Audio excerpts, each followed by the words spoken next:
네, 안녕하십니까. 이글루 코퍼레이션의 이소라고 합니다. 우선 자리를 해주셔서 감사 말씀 먼저 드리고요. 최근 이제 보안 운영 환경에도 자동화를 넘어서 초자동화 시대로 접어들고 있습니다. 그래서 저는 오늘 이제 이 지능형 보안 관리에 대한 성공 노하우를 여러분들에게 공유드리고자 이 자리에 섰습니다. 우선 제가 금일 설명드릴 내용의 전체 대전제라고 봐주시면 되는데요.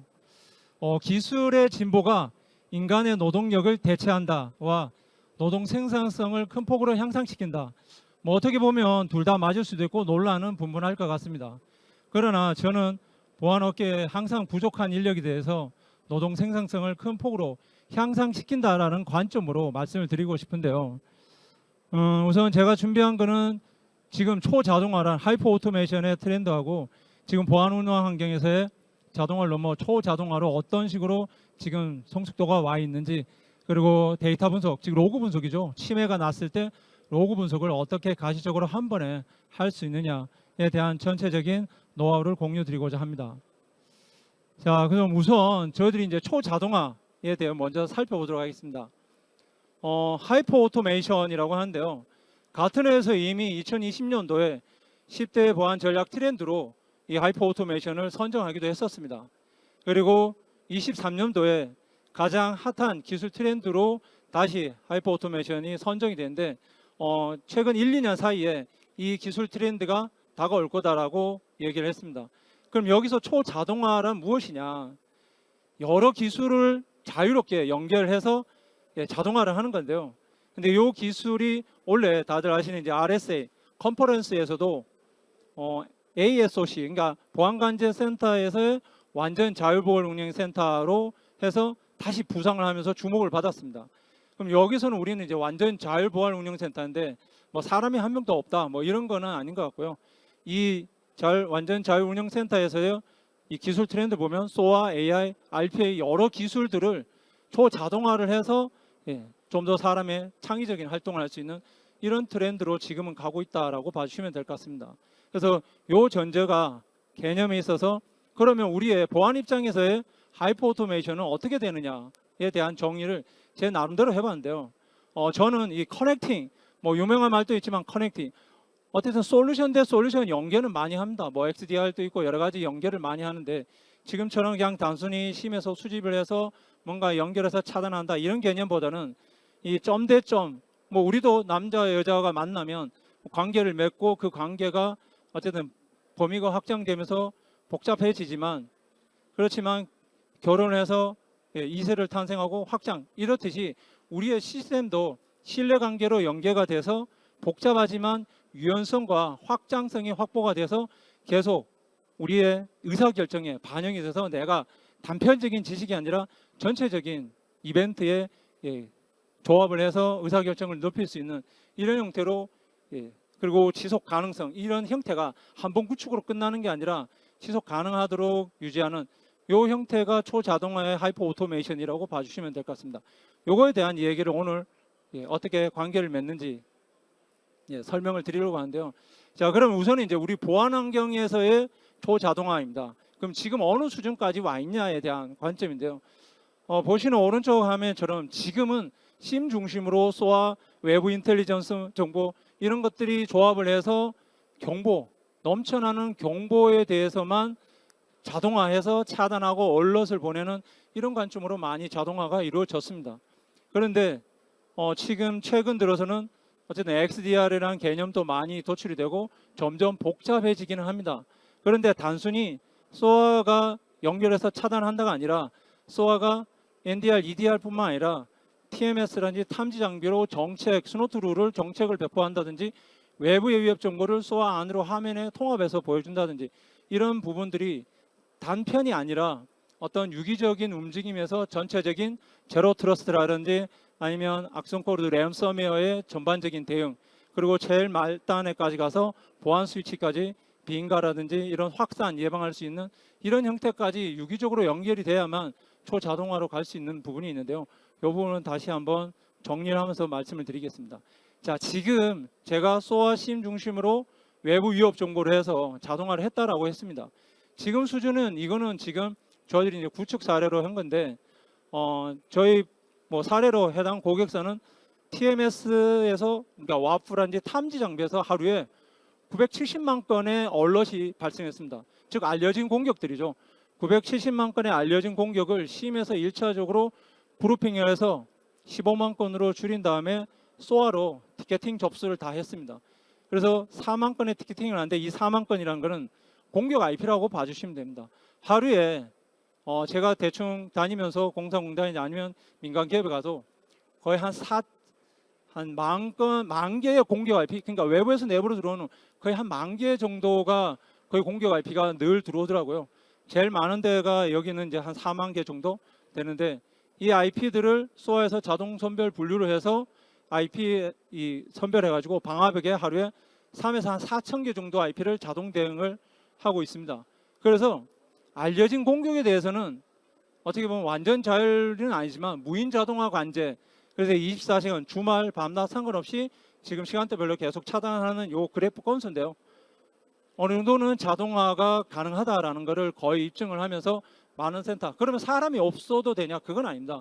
이 자동화로 전환하는 그 역할을 플레이북을 정교하게 한다든지 탐지 정책을 집중한다든지 이런 식으로 업무가 바뀌는 부분이지.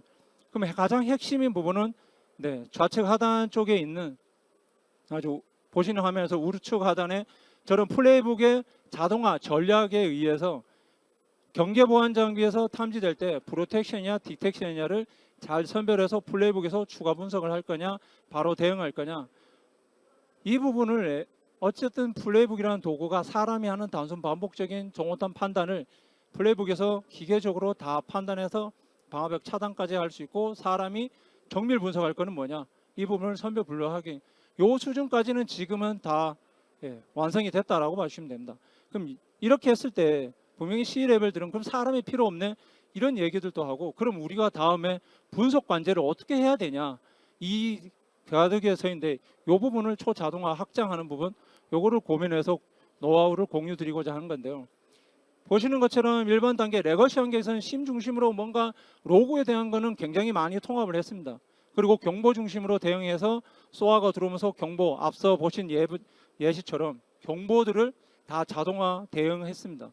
그럼 사람은 이제는 내가 즉시 뭔가를 위협을 탐지해서 분석하고자 하는 위협 헌팅에 대한, 이 위협 헌팅에 대한 개념도 나온 지는 벌써 꽤 오래됐습니다. 그러나 이제 자동화가 결합이 되면서 뭔가 분석을 좀 더 쉽고 간편하고 내가 가시적으로 볼 수 있는 형태로 와 있다라고 보시면 되는데요.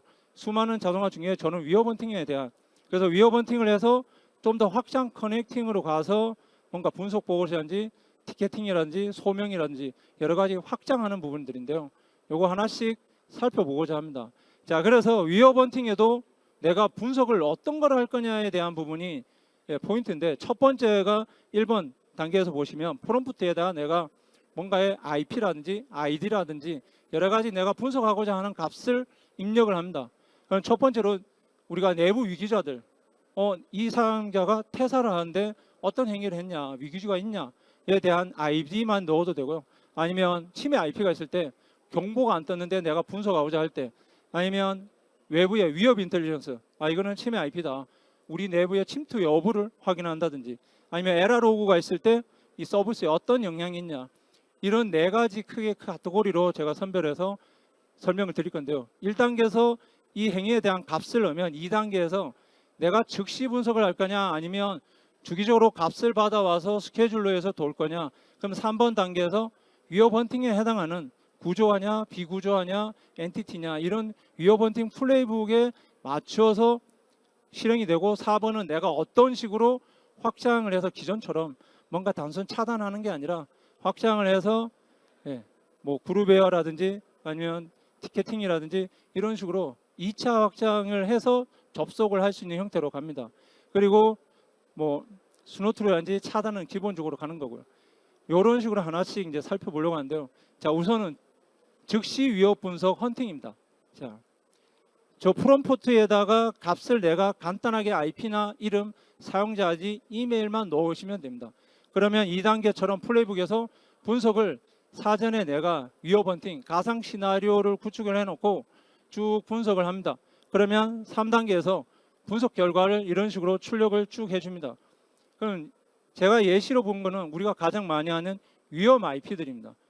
공격 침해 IP가 있는데 이거를 내가 일일이 심해서 검색하고 분석할 수도 있습니다.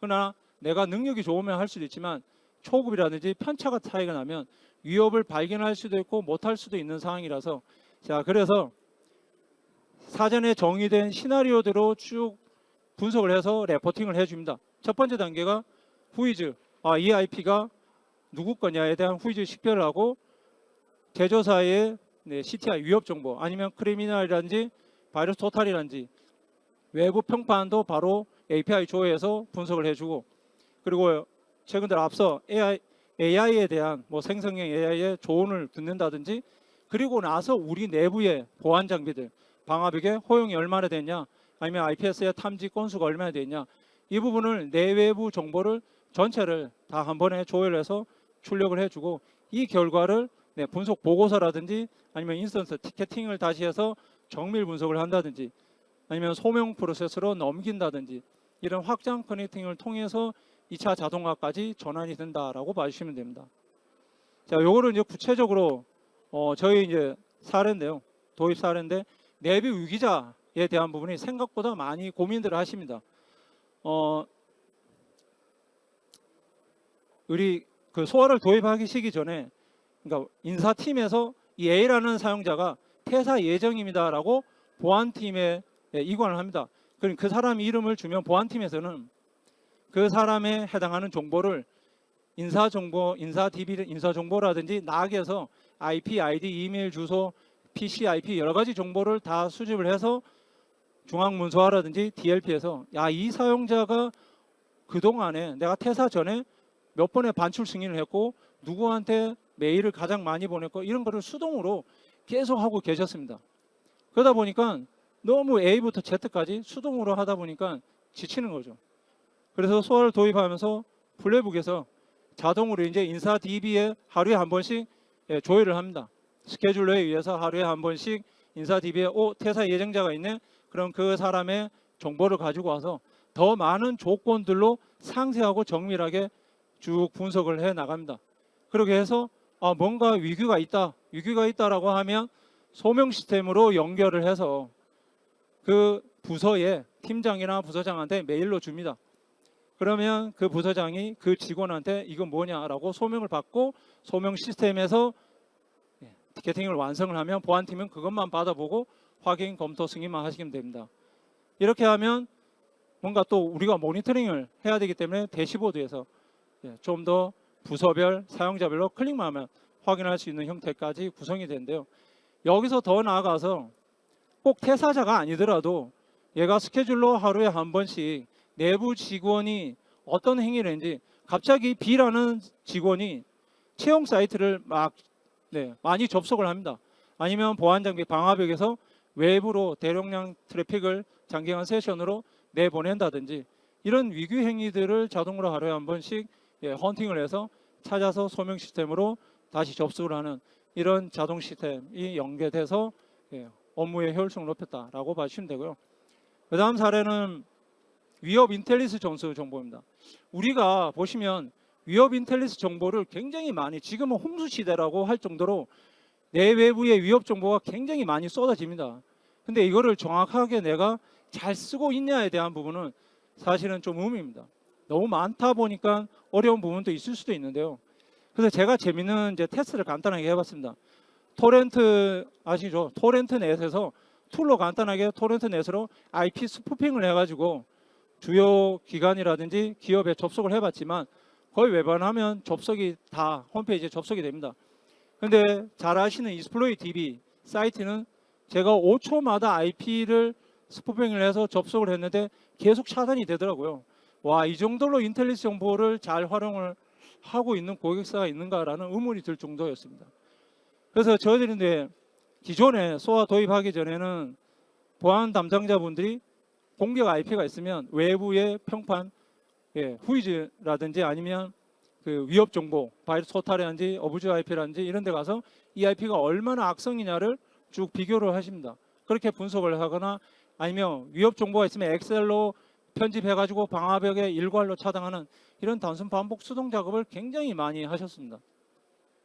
근데 지금은 이제 소아가 도입하면 자동화 수준은 소아가 알아서 외부 위협 정보를 API로 다 수집을 한 다음에 방화벽까지는 그냥 일괄 선제 대응 차단을 다 할 수가 있습니다. 근데 이렇게 하다 보니까 문제는 뭐냐면 방화벽에 운영을 해야 되는데 하루에 몇천 개씩 차단을 하려니 부하가 너무 많이 가시는 겁니다. 그래서 보안 담당자분들이 이 IP가 우리 내부에 침투를 하거나 침입한 흔적이 있을 경우만 차단을 해달라고 하시는 겁니다. 그래서 이런 식으로 1번의 항목처럼 위협 헌팅 플레이북이 자동으로 하루에 한 번씩 내부에 소아에서 수집한 인텔리전스 정보를 수집을 쭉 해서 하루에 수천 개 수백 개의 IP를 플레이북이 내부 심해 방화벽 IPS 와프 아니면 웹로그까지 쭉 헌팅을 합니다. 로그 검색을 다 뒤져서 A라는 IP가 우리 내부의 방화벽에 허용이 돼서 웹서버까지 이상행위를 했다라고 만족이 되면 방화벽에 그때서야 차단을 하게 됩니다. 그래서 선제 대응할 거냐, 분석 후에 위협이 침입이 식별되면 차단할 거냐, 이런 선별로 방화벽의 운영을 효율성을 높였다라고 봐주시면 되고요. 이렇게 발견이 되면 2차, 3차 침입이 있는지 티켓팅이라든지 아니면 스노트 룰로 해당 정책을 차단할 수 있는 이런 형식인데요. 이 스노트 룰도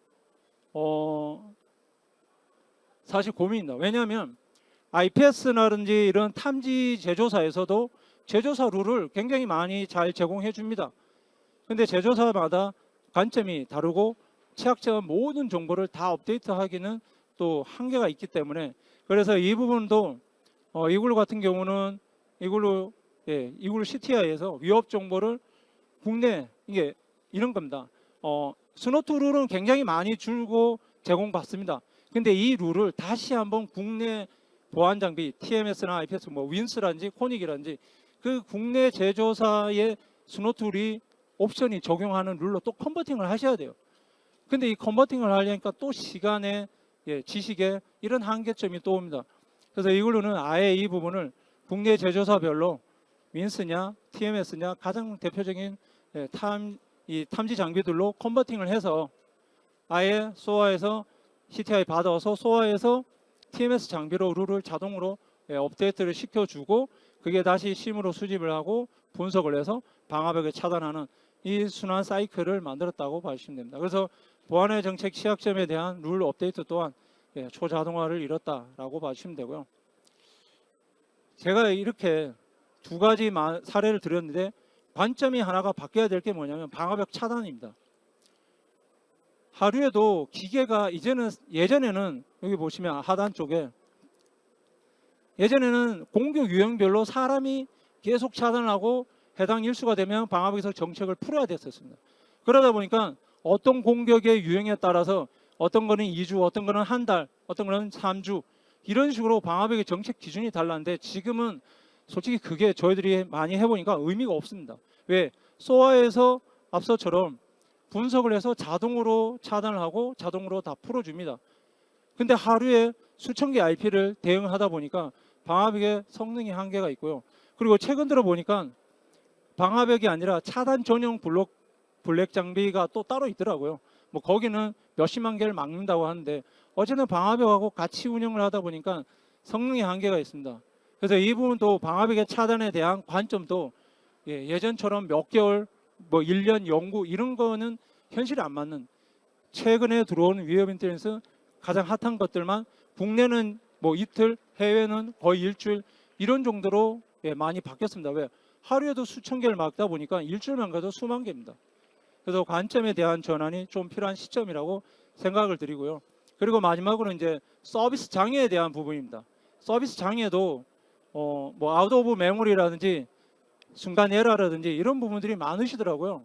그래서 이 도입 고객사는 간단한 이제 서비스 아웃 오브 메모리 이런 것들은 서비스 메모리 초기화 같은 서비스 재규동은 이제 플레이북을 통해서 그 보안 서비스 웹아스 DB의 보안 서비스를 나눠 가지고 업무 시간이야 비업무 시간이야 또 나눠서 2, 3등급이면 플레이북에서 알아서 자동으로 에러 메시지를 확인하면 서비스를 그냥 순간 재기동을 해줍니다. 그리고 담당자한테는 메일이라든지 노티만 알려주는 형태로 이렇게 자동화를 했다라고 봐주시면 되고요. 그리고 좀 더 확장을 해가지고 공격이 이 서비스가 지연이 될 때 이게 장애에 의한 거냐 아니면 디도스 공격, 서비스 거부 공격에 대한 지연이냐 이런 부분들도 판단을 해가지고 플레이북에서 어쨌든 뭐 세션을 클리어를 할 수도 있고 서비스 대기동하는 이런 자동화도 이렇다라고 보시면 될 것 같습니다. 그리고 또 추가로 이제 요청을 많이 하셨던 게 뭐냐면 자산 관리에 대한 부분인데요. 이 부분도 어차피 인프라 팀에서 뭔가 자산 정보는 받습니다. 근데 문제는 보안팀이 협력이 잘 안 되다 보니까 보안팀에서는 항상 이제 어떤 서비스가 오픈됐는지 이런 부분들을 식별하기가 쉽지가 않습니다. 그래서 엠맵을 사용을 해서 엠맵으로 쭉 우리 전산실 인프라를 스캔을 합니다. 사용자망 인프라를 스캔해서 이 스캔한 결과를 심에서 수집을 하고 소아에서 자산 관리를 평판하고 모니터링을 하는데 여기까지가 아니라 일단 평판 관리를 합니다. 신규로 오픈된 IP가 어떤 건데 이 IP의 서비스 오픈이 어떤 거다. 이 오픈된 서비스로 갑자기 공격이 증가를 한다. 그러면 플레이북에서 신규로 오픈된 IP로 갑자기 증가를 하면 자동 대응을 해라. 왜냐하면 휴먼에 이게 가끔 침해가 나는 거 보면 거의 휴먼 에러가 많습니다. 방화벽에서 정책을 열다가 잘못 열거나 아니면 오픈을 하는데 서비스가 잘 안 되니까 NN이 올로 열다가 잘못 여는 경우가 많습니다. 그럴 경우에 기계가 알아서 자동 대응해 준다라고 보시면 될 것 같습니다. 자, 이제 그 다음 이제 데이터 분석입니다. 가장 많이 지금까지는 내가 뭔가를 트리거에 의해서 자동으로 분석해 줬다면 정밀 분석을 할 필요가 있습니다. 즉 침해 IP에 대해서 로그 분석을 할 필요가 있는데 이 로그 분석에 대한 자동화를 어디까지 왔냐라고 말씀을 드리고 싶은데요. 기존에 심에서 정확한 쿼리를 통해서 내가 원하는 데이터를 검색해서 데이터를 출력할 수가 있습니다. 그러나 이 건수가 거의 수천에서 수억 건까지 굉장히 많습니다. 그래서 통계도 내고 그룹 바이도 하고 여러 가지 2차, 3차 작업을 많이 하는데 지금 이제 소에서는 아예 내가 보고자 하는 로그 검색 결과의 시나리오별로 이 로그 검색 결과 화면 하나를 여러 개로 나눠서 쪼개서 마치 대지보드처럼 위젯을 여러 개 나눠서 결과를 출력을 하게 됩니다. 1번에 보시는 항목처럼 심의 쿼리 입력창하고 동일하게 만들어 놨습니다. 그래서 심 쿼리하고 동일하게 입력을 하시면 2번 창에 그 해당하는 출발치를 만약에 내가 공격 IP 출발치를 넣었다 그러면 그 해당하는 목적지 장비에 대해서 통계를 다 내줍니다. 어떤 목적지로 많이 갔고 어떤 서비스로 많이 갔는지 그리고 2번 항목이나 3번, 4번에 같이 방화벽 로그만 별도로 IPS 로그, 웹방화벽, 웹로그 그러니까 내가 보고자 분석하고자 하는 전체 이 IP 행위가 우리 인프라의 경계보안 장비에 어떤 식으로 쭉 침투를 했는지를 한 번에 가시적으로 볼 수 있다라고 보시면 됩니다. 그러면 이게 꼭 침해 IP가 아니라도 내부 직원, 사용자의 아이디를 넣으면 그 사용자가 문서 중앙화라든지 DLP라든지 이런 데이터들로 분류해서 한 번에 보실 수 있다라고 하시면 되고요. 그 다음에 이제 가장 또 많이 하시는 게 그겁니다. 이 분석을 하다 보면 외부 평판 정보를 이제 조회를 할 때가 있어요. 근데 대부분 관제 PC가 망분리가 돼 있거나 아니면 같은 인터넷이 되더라도 별도 관제 PC 그 관제 뭐 심이나 소아 화면에서 별도로 외부 인터넷 정보를 별도 창으로 브라우저 띄워서 조합을 해야 되는 부분이 있는데 보시는 화면처럼 동일하게 내가 공격 IP를 넣으면 바이러스 토탈이라든지 어부즈 IP라든지 크리미널 IP라든지 이런 평판 정보를 한 번에 여러 개를 같이 조회해서 볼 수도 있고 우리 내부의 보안 장비에서 침투한 로그를 한 화면에 같이 보면서 가시성을 높일 수 있다라고 봐주시면 됩니다. 그리고 앞서 발표자도 보지만 ASM도 뭐 쇼다이라든지 이런 ASM 외부 공격 표면 이런 것들 굉장히 많이 쓰고 계십니다. 근데 여기서 결국에는 그 포털 서비스로 접속을 하셔야 됩니다. 그러다 보니까 한 달 뭐 혹은 3개월에 한 번씩 접속해서 그 노출된 이력을 다시 보안팀은 다운로드 받아서 운영팀으로 또 다시 넘겨드려야 돼요. 이 과정을 수동으로 엑셀 작업하는 거를 소아 화면으로 그냥 소에서 API로 콜을 해서 SOA 화면을 가져오고 DVR을 해서 바로 플레이북이 또다시 노출된 서비스로 공격이 들어오면 자동 대응을 할 수 있는 이 형식으로 자동화되어 있다라고 보시면 될 것 같고요. 그리고 네, 마지막으로도 또 AI, 최근 들어 AI 에이전트들이 굉장히 많습니다. 근데 이런 AI 에이전트들은 API들을 많이 제공을 하고 있어서 SOA하면서 API로 이런 생성형 AI든지 보안 어시스턴트, 우리 것만 아니더라도 남 것까지도 뭐 챗GPT나 구글 제미나이처럼 이런 공격의 페이로드를 주고 거기에서 분석을 해서 회신을 받는 이 형태로 가능하다라고 보시면 될 것 같습니다. 자, 그리고 마무리를 이제 한번 해보겠습니다. 제가 보안뉴스에서 요거를 발췌를 했는데요. 어깨도 헷갈리는 XDR의 정의라고 되어 있는데 XDR 제가 핵심은 그런 것 같습니다. XDR도 뭐 50%는 알고 그 외에는 잘 모른다고 했는데 기대하는 바는 결국엔 통합과 자동화, 이거를 어떻게 잘 통합하고 유기적으로 연결하느냐가 관건인 것 같습니다. 근데 그 기초는 자동화인데 이런 것 같습니다. 뭔가 연결이 되고 통합이 되는데 이 중심에는 SOA라든지 누군가의 하나의 컨트롤 타운이 있어야 되고 그 베이스는 초자동화가 되어야만 실제 원하는 형태로 내가 어느 정도 일정 수준의 초자동화는 이룰 수 있다라고 봐주시면 될 것 같은데요. 요 관점으로 한번 이 화면을 보시면 될 것 같습니다. 기존에 제가 첫 서두에 말씀드린 것처럼 뭔가 커넥팅, 단순 연결이 통합이 아닙니다. 내가 로그만 수집했다 아니면 차단만 했다 이 정도에서 끝나는 게 아니라 내가 서로 남녀관계, 상호 신뢰관계가 맺어주고 서로 기분 대결처럼 내가 필요한 로그를 받고 차단도 할 수 있지만 내가 심지어 필요한 데이터는 여긴 데이터를 끌어와서 내 화면에 보여줄 수도 있고 내가 아니면 표현이 불가능한 거는 그쪽 단일 보안 장비의 화면까지 호출해서 볼 수 있는 형태, 그리고 그 1차원에 더 나아가서 2차, 3차 확장 커넥팅으로 연결해서 뭔가에 초자동화할 수 있는 부분들 이렇게 봐주시면 좋을 것 같고요.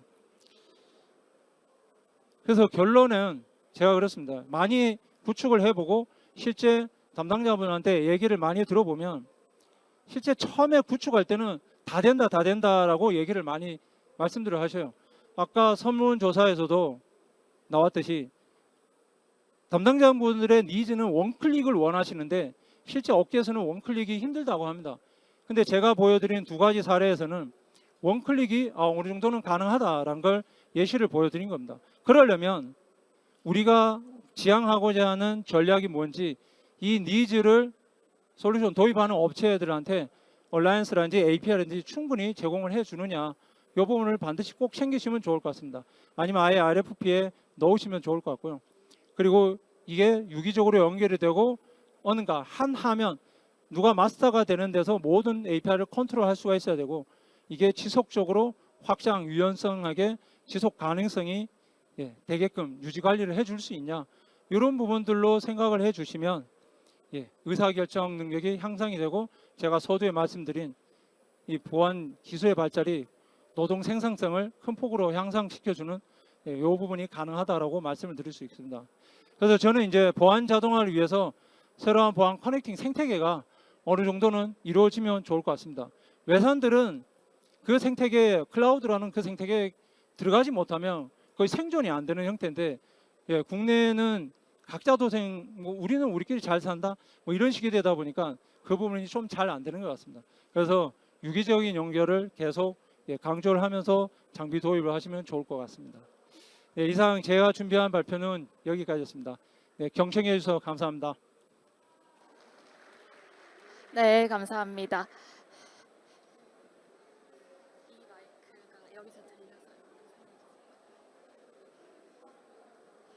네, 여러분 다시 한번 좋은 강연 들려주신 이세호 실장님께 큰 박수 부탁드립니다.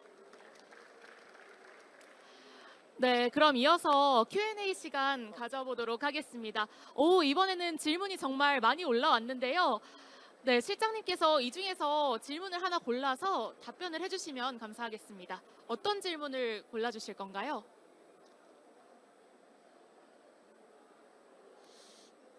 두 번 네, 같은 질문을 해주신 것 같긴 한데 자동화라고 하지만 결국 사도상 정의 정책 기반이 큰 것 같은데요. 해당 제품의 학습에 의한 자동화 부분, 자체 보유한 DB에 대한 정책 설정은 어느 정도 가능한 상황인가요? 네, 이 부분 결국 자동화 하지만 자동차 제가 정책 글씨를 잘 이해를 못한 것 같긴 한데요. 일단 뭐 학습이라기보다는 지금은 제가 설명드린 내용은 엔지니어 선에서도 다 구현이 가능한 수준에 대해서만 사례로 저희들이 구축한 내용에 대해서만 말씀드렸다고 봐주시면 될 것 같고요. 이 부분이 뭔가 개발이라든지 이런 부분이 아니라 엔지니어 선에서도 구축을 하면서 충분히 협의를 하면서 구현이 가능하다라고 말씀을 드리고 싶습니다. 네. 그리고 하나 더 골라주시면 감사하겠습니다. 네, 그리고 답변을 해주시는 사이에 또 질문을 더 올려주시면 또 답변을 해주실 수 있으니까요. 지금도 계속 올려주시면 감사하겠습니다. 네, 그럼 뭐 마지막으로 초자동화에 기반이 된 수업 플레이북이 많아지면 관리에 어려움이 있을 텐데 유효성이나 이틀 개선 포인트 제한 등 라이프 사이클 관리에 지원할 수 있는 새로운 기능이 있을까요? 예, 맞습니다. 이 부분이 솔직히 가장 중요한 부분입니다. 지속 가능성에 대한 부분인데요. 그래서 제가 앞서 말씀드린 거는 자동화를 시킨 만큼 그 사람이 필요 없다 이게 아니라 이 자동화에 대한 부분을 꾸준히 관리하는 그 포인트로 업무 관점이 바뀌어 가야 된다라고 말씀을 드리고 싶습니다. 뭐 물론 제조사에서도 충분히 지원이 있어야 되겠지만 요 자동화를 시키는 우리가 단순 반복이 아니라 그 업무에서 벗어나서 자동화의 이러한 유효성이나 히트를 이런 개선하는 부분에 대해서 업무가 집중이 되고 제조사 지원을 받아서 관리를 지속 유지할 수 있는 부분, 이 부분이 중요하다고 생각을 합니다. 네, 답변 감사합니다. 아직 Q&A 시간이 조금 남아서요. 혹시 답변해 주시지 않은 질문 중에서 또 하나만 더 답변해 주실 수 있을까요? 플레이북의 타사 탐지율이나 시그니처 등록이 가능한지 궁금합니다. 네, 플레이북은 어떻게 보면 뭐 플레이북 안에도 시그니처를 비교해서 탐지할 수 있는 부분들이 있는데요. 1차적으로 트리거, 제가 두 가지 트리거라고 있습니다. 심에서 오는 경보에 의해서 뭔가 동작을 할 수 있고 아니면 사용자가 그 시그니처에 해당하는 문구를 프롬프트에다 입력을 하시면 플레이북이 동작을 해서 그에 관련된 정보를 수집해서 분석을 할 수가 있는데요. 여기서 보시는 것처럼 탐지 로그는 저희 플레이북의 소개 내용에 보면 그 페이로드까지도 그러니까 플레이북이 페이로드에 A라는 탐지 정책이 있는데 이 A라는 탐지 정책에 어떤 페이로드가 있으면 얘는 정탐이야 이런 것까지도 비교해서 뭐 AI는 아니지만 AI 지도학습 비슷한 그런 모듈이 또 들어가 있습니다. 그래서 시그니처로 비교를 해서 탐지도 할 수 있다라고 보시면 될 것 같습니다. 네, 감사합니다. 그러면 이 질문들 중에서 베스트 퀘스천을 뽑아 주셔야 하는데요. 베스트 퀘스천에 선택된 분께는 어떤 선물을 주실 예정인가요? 네, 저희 부스에 오시면 저희들도 선물이 준비가 되어 있습니다. 네, 기대가 되는데요. 그럼 이 중에서 한 분을 골라 주시면 감사하겠습니다. 네, 뭐 제일 마지막에 임현이라고 해주신 분 선정을 해드리겠습니다. 네, 임별현님 전화번호 뒷자리 2164님 혹시 여기 계신가요? 네. 네, 베스트 퀘스천으로 선택되셨습니다. 그래서 이따가 부스에 방문해 주시면 선물 주시도록 하겠습니다. 감사합니다. 감사합니다.